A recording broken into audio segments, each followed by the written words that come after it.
the sun. Your homemade paintbrush, stitched with your blonde split ends, locked together and dripping with orange oil. You apply the tanning grease, in hopes of beckoning the all-consuming fire, calling upon your father, and summoning the rapture.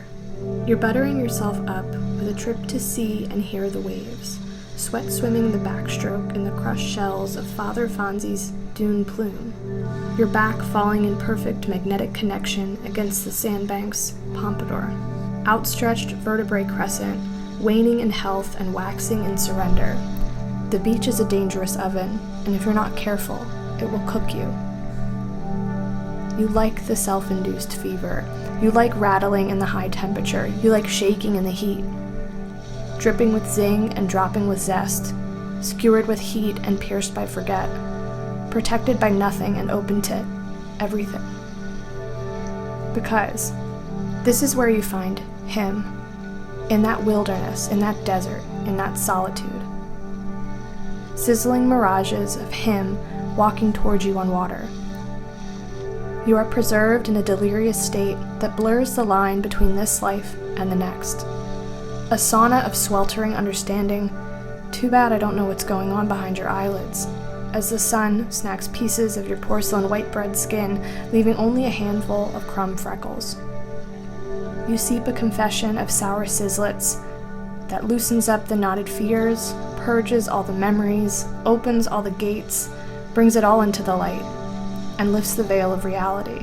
This heat squeezes out your minty toothpaste spirit. Pressure makes you sparkle. As your body inches closer to loss, your spirit slinks toward the eternal. You're shaking off your skin suit, wriggling in the possession of the sun god, rolling in the sand, palms overturned, surrendering skin, sacrificial vacation, rendezvous sunglasses, anointed alarm clock appointment. You want out. You want out now. I watch you lather, rinse, repeat.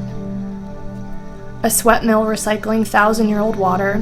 I watch the driplets fall and the droplets rise back up to the sun they escaped from. The beads of sweat are getting fewer and fewer. The cycle is getting thin. In a few minutes, you will be nothing more than a razor-sharp prune, prone to a brittle shakedown that will ooze through my fingers, drippy sandcastles. And I won't be able to splice you back together. You will be too fragmented, too faded by the sun, too bright to see, as your spirit is pulled up by fishhooks, an arrow in your center, snugly pierced pit spirit, your soul is escaping you. The rest of your body slips away. You are headed home. He is reeling you in, tight grip. Immaculate fibers of confusion tether me to the ground. Paranoid that you won't come back, I latch on. Heaven may want you, but I need you more. I'm hanging onto your slippery toes, gripping your heels. My sweaty palms can't hold on to your enlightenment, tiptoeing, my feet leaving earth, riding on the coattails of your salvation before the fear sets in.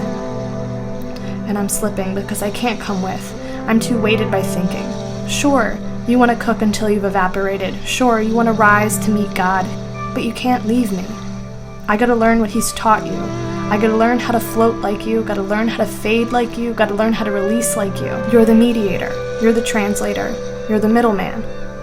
He speaks in a language that I just don't understand. So before you're too gone, I climb the rungs of your disappearing branches and squeeze a glass half full of your glossy sun vapors. With all my might, I rein you in and pull you back into this life. Because while you weren't looking, I pinched your arm. I woke you from your ascension. I've got to keep you here somehow.